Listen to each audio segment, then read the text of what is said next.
Hi, Seahawks. Thank you for joining us today at our Improving Your Sustainable Eating Habits workshop.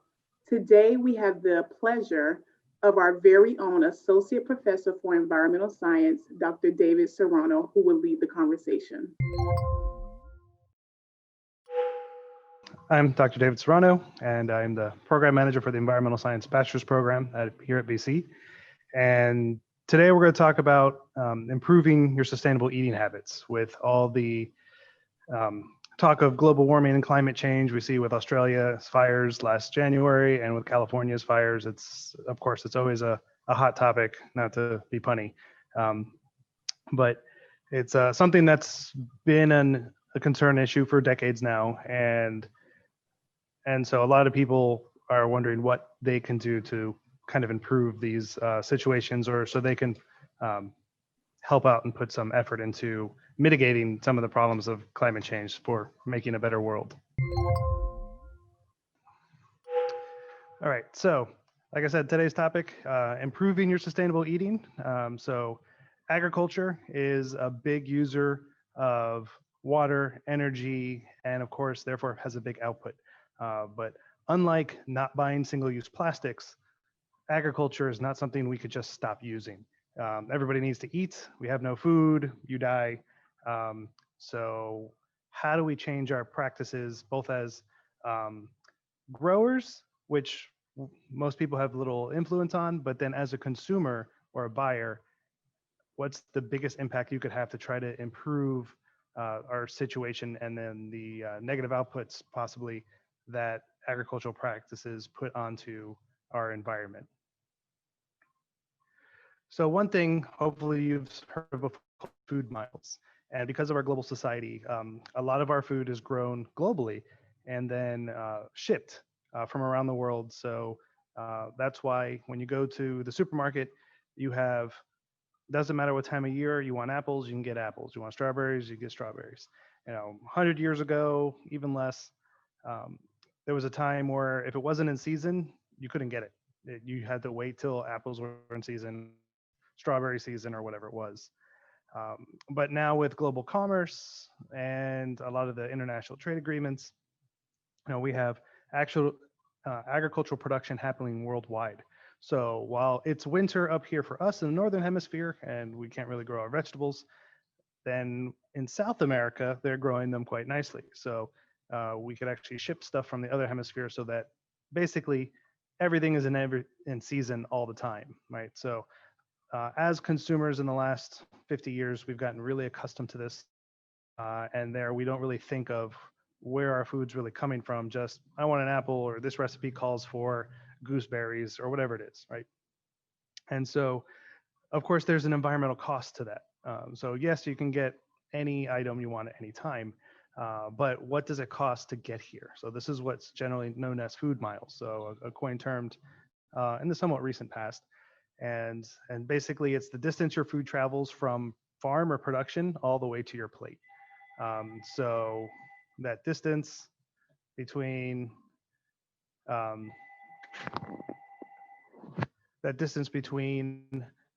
the farm, then going to the packing house, then moving to production, uh, then to distribution, then being shipped across to your country of residence, uh, to then it has to get imported, dealt with importers, repackaged, put into a distribution place, then to your supermarket, and then finally driving in your car with you home. And so many of these things, as you could see on the slide here, um, and this figure, just so you know, this figure is based on UK. So this was a nice figure I found on the web that shows for the average person in London. So it's a nice pic, so they're kind of centrally located. You could see if they want oranges from California, that orange on average moves about 5,000 miles. Lamb from New Zealand is about 11,000 miles. So these are all costs in terms of not just time, but also in use of fossil fuels. So our transport is still heavily dependent on fossil fuels. So all that's going to be burning and releasing carbon dioxide and other pollutants. The other aspect with traveling long distances is the time factor. So the second you harvest something, pick it, cut it, it's basically going to start to degrade and lose its not just flavor profiles, but some of the nutrients as well. And so the longer it's between being harvested and your plate, that's going to change the flavor profile and the available nutrients there. So it's not like they're all gone, but they're going to diminish, and you're going to have less. It's going to be less nutrient dense, right? And so, but then of course it gets a little more complicated. So is how does that commodity travel? So if it's traveling by plane, yes, it's going to get here faster. So you'll have less of that loss of nutrients and taste value, but that's going to be the maximum use of fuels. So planes would be the least efficient in terms of fossil fuel use for travel. Next after that would be trucks, a little more efficient than planes. Then it goes trains, but then the best in terms of cargo of fossil fuel use is cargo ship. So those big container ships you see coming into Port Everglades, Port of Miami, or all the major seaports, where they have big containers. Sometimes they're refrigerated, depending on the commodity. But just the amount of fuel it takes to get that ship going and maintain its speed is extremely efficient as compared to those other modes of transport. So you'll see a lot of figures like this. You'll pull from the web, and yeah, it's never cut and dry. So I'm going to give you kind of the overall gist of it, and then we'll kind of point out examples and such, and places where it's not necessarily true. So just because something's further, right, it could have vastly different fossil fuel use, right? So if something is flown from New Zealand versus if it's put on a cargo ship, that's going to be two different amounts of carbon output. All right. So then the other aspect is production costs. So when they're actually rearing or growing that commodity, how much energy input does it need from going from planting to growing to harvesting? So things like fueling the tractors, the planters, the harvesters. Does it need to be refrigerated and during transit or storage? Does it need processing, put into boxes, and all that kind of stuff? So those are all part of production costs. And there's some people that argue that food miles isn't really the whole picture, which it isn't, because actually there's much more energy costs in possibly in production than there is on actual transport. And so there was a study that showed, I believe it was a Harvard group that found that getting lamb from New Zealand to the UK was actually more carbon friendly than actually local sheep and lamb produced in the UK. And that's because that energy is coming from. So in the New Zealand farms, they're basing a lot of their energy costs on hydropower, which has no carbon emissions.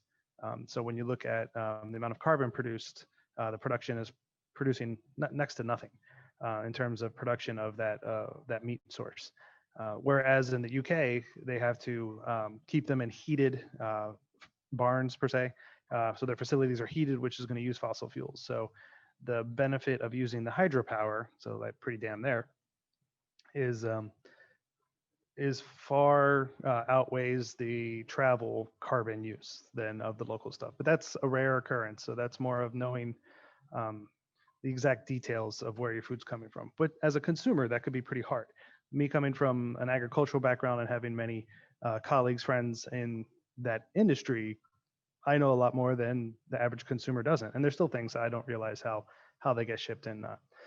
So, but this is just so you can have a general kind of concept of what's going on. So if something is made as powered by solar farms or by hydropower, that's going to, of course, have a much lower production cost in terms of carbon output or CO2 output for overall carbon dioxide concentrations and their climate change and global warming, which really climate change is the better term for that. All right. Now, of course, that doesn't mean these two energy sources don't have their issues. So creating hydroelectric plants, backup is, so there's other sets of issues there too. All right, so what we have here is also when we're comparing the production matter. So here we have some in-house hothouses, indoor outhouses or greenhouses. And so while they can grow vegetables and fruits year round in Europe and Canada and such like that, they're going to have all that cost to heating that facility to keep them at the growing temperature they need. But once again, there are companies that are geothermal, which has no carbon output really, versus those are using fossil fuels, which do. So once again, that's one of those that if you want to be a truly informed consumer, you could do some digging based on company published websites and such. All right. Then we have the age-old argument of production in terms of costs of animal protein versus plant-based foods, right? And yes, animal-based foods are more resource intensive than plant-based foods. So the amount of space they need, the amount of inputs they need for growth, because we have to feed the plants to the animals to make meat and protein and such. So you see on this graph here on the right, so you can see the amount of inputs. And so this graph is showing the amount of land use per million calories consumed. So it's an older number, but this is just so you can kind of get the idea. You see how the plant stuff is pretty low. And then of course you see the big skyrocket when it comes to meat. Now, a lot of this is because what we call the conversion factor. So the amount of food and plant proteins that these meat items, livestock are eating, they could only, the amount of energy they consume only turns into so much meat, right? Because they have to use that energy for walking around, mooing, doing, animal stuff, living, right? And giving it off as heat. And so what we see here are these general here of more or less what is the conversion rate. So pork has about 9%. So of the feed they put in, that's how much turns into.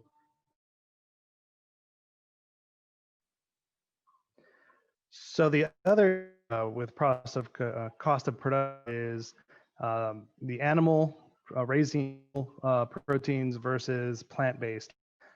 And this is something you hear argued a lot between the vegetarian vegan community and other groups, right? And that it is true that animal products do take a lot more resources and intensive than plant-based foods.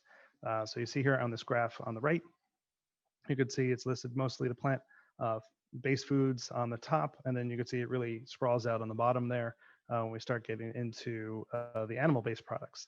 And this is, of course, they require a little more space. You have to actually feed them plant materials, so they're a lot more intensive, depending on the protein source or the animal source. And you can see there's very difference between poultry, fish, eggs, and beef and sheep, as you can see on this graph. The one on the left shows what we call a conversion factor. So how much of that energy they consume, how much of that grass or corn or feed turns into actual steaks or meat or eggs later. And part of this is because the animal has to expend some of the energy it eats for its own use, for energy to move, to keep itself warm, to move, to do all those kinds of things animals do. And so you see these percentages here. So this is the percentage of feed that when it goes in and what's coming out in terms of steak. So you got something like 9% for pork, 2.5 for beef, 14 for dairy. And you see as we get kind of smaller organisms, it gets a little better, with egg production being close to the most efficient at 31. Of course, there's insect-based protein, which is the most efficient. But that's another talk at another time. So then the other issue is when we see worldwide consumption of plant products, is what is that plant crop going to replace? So just like we have issues with some seafood rearing, where mangroves are being cleared out for shrimp farms out on the west coast of South America and in Indonesia and Asia, we also have mass amounts of areas being replaced for plant-based materials. So like soybeans, for example, large areas within Brazil have been cleared out for just miles and miles of soybean farms. Also in Asia, there's a big issue with palm oil. Palm oil is in a lot of things. And that's a lot of areas are displacing forests, and of course orangutans and other important creatures out there are losing habitat because they're being transitioned and the forests are being changed into palm oil plantations. So once again, it's not cut and dry what's really best for the environment as a whole, but what we're focusing here on is in carbon productions. So when we look at that carbon conversion factor. Here's another way to look at it. So the other one was looking at percentage of protein. So now we're looking at weight.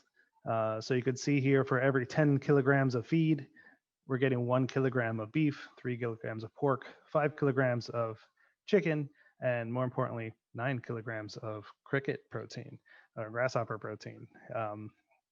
But that's something Western society is not really ready for, even though it's kind of sort of already here. But so you can kind of get the idea of it's not just it's not just meat period, but also choice of meats. All right. But then, of course, you saw all the bad numbers for cattle. But then, of course, then you could find all the benefits for beef as well. And all this stuff is all over the internet. You could look at. And so, even though beef does cost more in terms of inputs and pollutant kind of outputs, you can see the benefit for um, producing that and consuming that is important as well. And so they basically concentrate all these nutrients into a more dense package.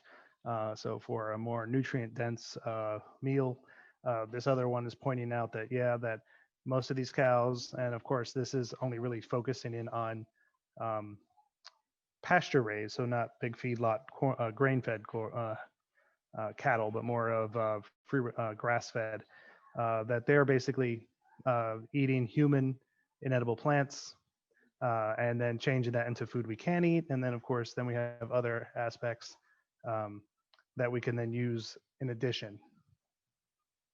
So things like leather and just with the other products we use as well. And then throughout just like any modern system, there's inefficiencies through all the systems. So this is just farming in general that in terms that can be increased. So whether that's fertilization of soils, soil management, use of water, transport costs as it's showing here, warehousing, distribution, all those kinds of item there. So handling and storage, and then consumer waste is a big one. I mean, you see if anybody has worked in a restaurant ever, you see the amount of food that actually gets thrown into the dumpster as people are not finishing meals or just scrap waste left over from preparing the meal, things that have gone bad, things that show up from the market and they've already spoiled. So that's a lot of food waste there that leads to inefficiencies. So a lot of issues there, but what can you really do, right? So there's some things that are kind of out of our hands in terms of a day-to-day choice. So things like, how water is being used in farms out in California, right? Or, what energy sources and what energy grids are they tapping into? Is it hydro power? Is it solar? Is it fossil fuel based? So a lot of those things are kind of larger kind of topics that can be addressed in terms of who you're voting for or other things you're pushing. But there's other aspects you can do as a consumer that's as easy as just what you pick up at the store. So the first thing to reduce kind of these food mile expenses is to eat seasonally and to eat locally. And one of the easiest ways to do that is with what's called a community supported agriculture. Sometimes you'll see that as abbreviated as CSA. And what this does is this is going to support your local farmers, and I mean local like within your county or the counties next to you. And basically what you do is you're going to buy kind of like a subscription. So you basically pay for your produce upfront, and it tends to be pretty competitive with going to the store, sometimes even more economical. Sometimes it comes out to a big box of veggies every week. So it's about 30 to 35 bucks. But what this does is with upfront paying, this gives that farmer the capital they need to buy the seeds, supplies, fertilizer if needed, equipment, all those kinds of things. And so it also helps out your local farmer to stay in business too. Plus, if they're local, you're really reducing that amount of food miles and transport. So there's less time from harvest to your plates. So most of these, the way it works is once they're start to growing, you usually go to a site and then pick up a box of your produce every week. That's the usual format. So like on a Saturday, you go to a particular place, you pick up your box, and you take it home. So most of that stuff was harvested within a day or two, or maybe at 3 at most. but usually the day before they're harvested. So from basically being cut to you possibly eating the first bit of it, it had been harvested in maybe a day. So extremely fresh. So you get all those. You don't get that loss of nutrients and freshness and tastes and such. And then most of the CSAs in the area, they're going to be small, local farms, independent farms, and they're going to tend to practice either organic or natural growing practices. So that's also going to reduce, pesticides exposure and things like that you may be concerned for. Plus, the other thing is it kind of forces you to experience new things. I've been members of CSAs off and on for many years, and the very first time I did it a couple of decades ago, there was vegetables I had never cooked with before. And most of the CSAs are pretty good at including like recipes and stuff like you get a big wad of dandelion greens. Well, what do you do with that? That's not something most Americans know what to do with. And it's a little easier with the internet. Of course, you could always Google it, right? And but they'll tend to include recipes. So whether it's sautéing it, there was one time the dandelion greens came with a recipe of how to make gnocchis out of them, which was pretty easy and tasted pretty good. So that's one thing you do. And then here I have a link. There's a few in South Florida. So this link here, the Edible Florida, South Florida, actually has kind of a guide to the South Florida CSAs and some suggestions and stuff. And then here's two Broward.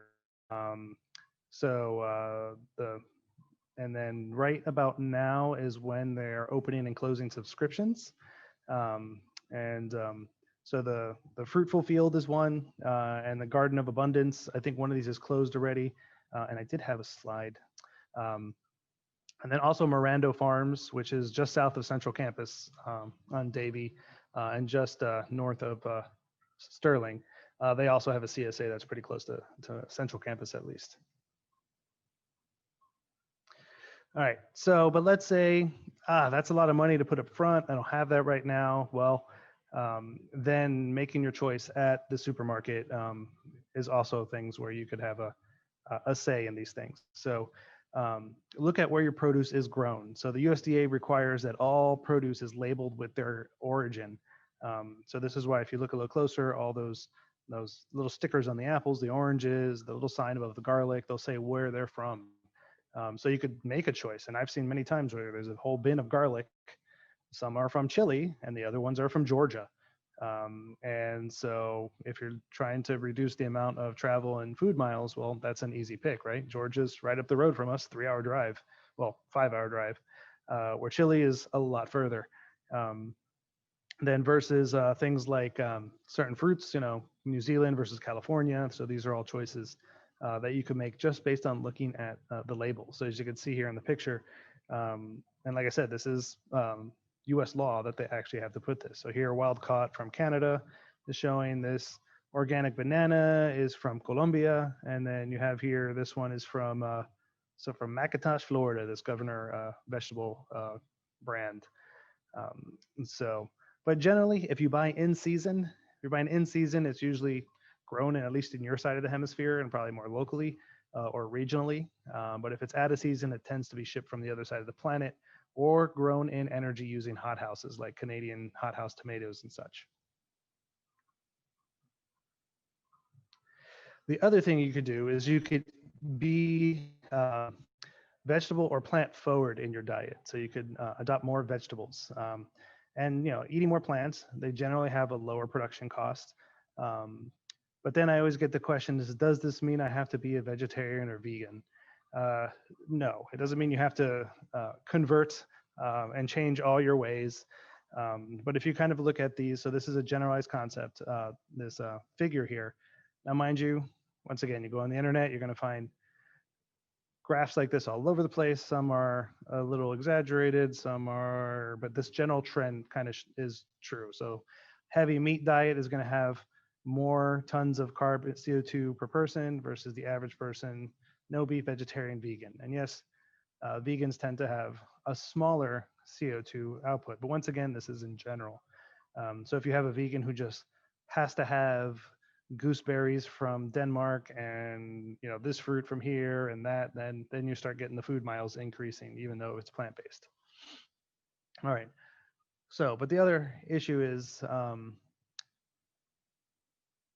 lot of people are a little worried about, oh yeah, I'm going to go vegetarian, vegan, and I've seen many people try to go full board, and then it doesn't work out for them, and then they totally abandon it. So, better for more people overall just to reduce the amount of meat they're eating and increase the amount of plant material they're eating. And it's a good thing, both environmentally and for health. Most of your doctors would agree with that.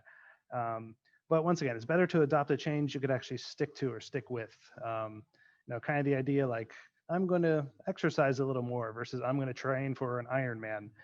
Most of the people don't survive the Ironman trainings regiment, but those that just say, I'm going to exercise a little more, they tend to tick to it. So even if you're just changing a little bit, that cumulative difference of more people does help. Now, the other issue with vegetarian vegan, of course, there's cultural restrictions. Some people are not going to handle that well. Um, I come from a Hispanic background, and my mother would always get mad at me and call me a vegetarian because I didn't eat meat with every meal. So once again, trying to convince people of heavy meat eating backgrounds, whether that's the barbecue South or Argentinians or whatever it is, that you can't eat meat anymore. That's not going to happen. Um, but that's something you could ease into it and increase the amount of plant-based and decreasing the amount of meat per se, but not necessarily having to eliminate it. And then some people don't realize that there's actually some health concerns of people who can't increase their vegetable uptake. Like, so people with Crohn's disease, for example, they have issues. They usually have issues with fiber, so they really can't put more vegetables in their diet because of their disease.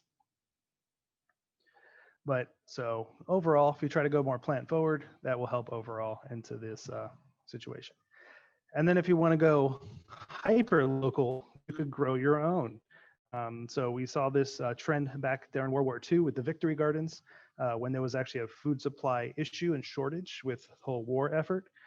We see the push a little more now locally in time, so more recently. And so these are going to really reduce the travel costs. So essentially, anything you grow in your backyard is going to have zero food miles to it, right? And pretty much no production cost either, right? And so things that would have a significant environmental cost. So we'll go to eggs. So for example, I have a flock of chickens in my backyard, and they're egg producers. And I feed my gals a lot of my food's wastes. So those ends of the asparagus, the trimmings of the slightly bad fruit or whatever, or the leftover, they eat that up, right? Plus they're out eating bugs and weeds. And when I weed my flower beds, I toss that to them, and they're making that all into protein source. I haven't bought eggs in years, right? And for those that are about animal care, so my birds are very happy, well loved animals. And yeah, I doubt you could find happier chickens than the typical backyard love chickens. Now, let's say, but Dr. Serrano, I don't have a yard. I don't have that. Well, you could do a lot with a balcony, even if you're in an apartment complex. As simple as you see here, where somebody has put three containers, put some soils, and either got some seeds or some starts from like a Home Depot or something, and they started growing their own herbs. Or you can go fancy and buy one of these kind of wall hanging bits and start growing your own greens. You see this person went all out with the pots. It doesn't have to be anything fancy. So wherever you have light and you could water it, if you see this person's growing probably most of their tomato needs right on their porch, just on generic regular old pots. And that doesn't even have to be the fancy stuff. And of course, this brings some care and happiness to most people who find it very soothing, relaxing, and plus, everybody sees the difference of picking the item and eating it with instantly or within the hours of the better taste profiles and such. And let's say you don't have a balcony or your landlord doesn't allow you or whatever it is, or significant other doesn't want you growing stuff in the yard. Um, there's something to be said for neighbor cooperation. So in my neighborhood, we have lots of different fruit trees everywhere, and we're constantly sharing and trading amongst ourselves. So I give eggs to my neighbors and other fruit I have, and I just got like 4 or 5 avocados from my neighbor who had an avocado tree who's in season now, so on and so forth. So kind of almost like a community, um, sort of old timey farm community, basically. Because when that mango tree is in season, there's no way you could eat all the mangoes on a good mango year. So you have to share or freeze. Even if you freeze, you still have to share. So that way everybody shares, and then when the other person's tree is in fruiting or yielding, then they can give back to you. So now you know things you can do to improve the situation, whether it's larger steps as in changing your diet, or just smaller steps as in um, changing or altering your buying habit. And there is a lot of power in consumers.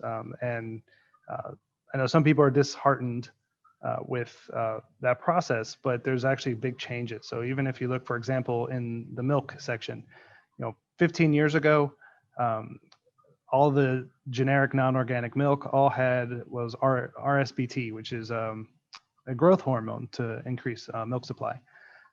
But then the consumers demanded a product that didn't have that. And so they were willing to pay 10, 15% more to buy milk that did not have that hormone in it.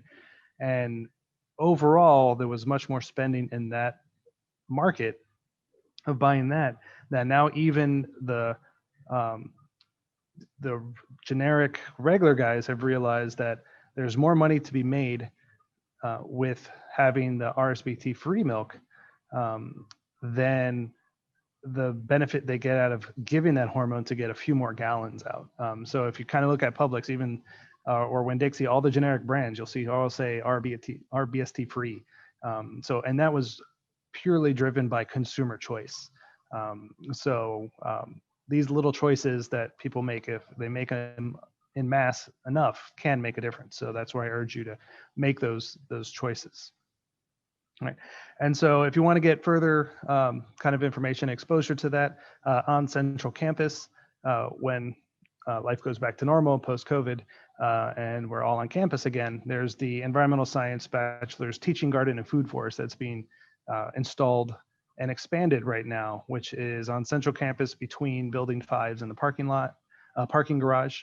And so that's a kind of a walkthrough area where you could see plants, food plants that grow well in the area, and it's going to have informational placards and kind of self-guided. So if you need inspiration of what I could plant in my backyard or my grandma's backyard, or food I could possibly grow in the little section I have in my townhouse, then that's something you could stroll through, take a look, and get exposed to and get some ideas for your own backyard locally sourced food. And for that, I thank you for inviting me, and I hope you guys can take this information to make a positive difference. Dr. Serrano, thank you so much for sharing that valuable information. Seahawks, thank you for joining us. We hope to see you soon. Be sure to follow us on social media at BC Central SL to stay connected to our upcoming programs. See you later.